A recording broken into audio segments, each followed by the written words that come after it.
And right now I want to head up to Washington, D.C., take a live look over the White House, where right now President Biden is facing increased pressure to name a nominee after the retirement of liberal-leaning Supreme Court Justice Stephen Breyer.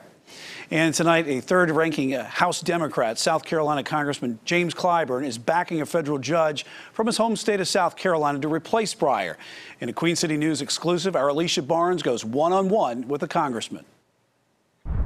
Congressman Clyburn, thank you so much for being here with us. Well, mere hours after Supreme Court Justice Stephen Breyer announced his retirement, Congressman, you threw your support behind federal judge Michelle Childs. Why was that? I do believe that Judge Childs has the background, work experience, the life experiences that would allow her to be an outstanding Supreme Court justice. Let's talk about support from Republicans. I know that you've reached out to Senator Tim Scott and also Senator Lindsey Graham. They're not saying that they would support her in terms of confirmation.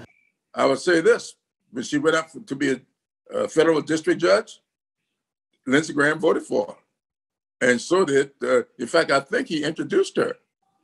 And Jim DeMint, much more conservative than Tim Scott, he voted for her. You know, I remember the primary when President Joe Biden was trying to be able to win South Carolina, and there was a moment where he made a big announcement, and that was to put a black female justice on the highest court.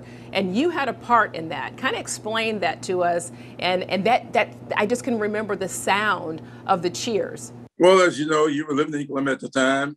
You knew, I guess still know, if not all three of my daughters, I know you know one or two of them. Yes.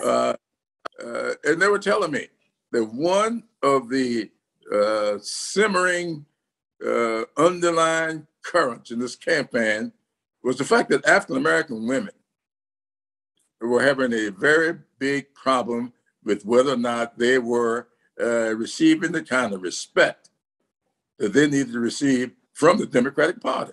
So I decided that I would do something about that. And so when I sat down with then candidate Biden and told him that I was going to be supportive of his candidacy, and I wanted to make an endorsement that I would hope would be create the kind of surge he needed. But I thought there were some things that needed to be done. And one of them was to make putting a black woman on the Supreme Court a part of his campaign. That was the biggest applause of the night. The biggest applause of the night. This is a battle for the soul of the United States of America. And even after that, I'm told, and I've heard from recent reporting, that some of his staff advised him not to do that, not to say that, that would look like he's pandering, maybe even backfire. And not everybody is happy about his statement of saying that he's going to put a black female justice on the highest court. And some people are calling this reverse discrimination. How do you answer that? Every time you point a black person to anything, it's reverse discrimination. When John West appointed me to run the Human Affairs Commission, he was sued, and I was sued. Reverse discrimination. No black person heading up a state agency in South Carolina, but when I get appointed, it was reverse discrimination. That is the story of our lives. And it's also been the story of Michelle's life for a long, long time. Congressman Clyburn, thank you so much for joining us and giving us some insight as to how there might be a connection to the Carolinas on the state's highest court.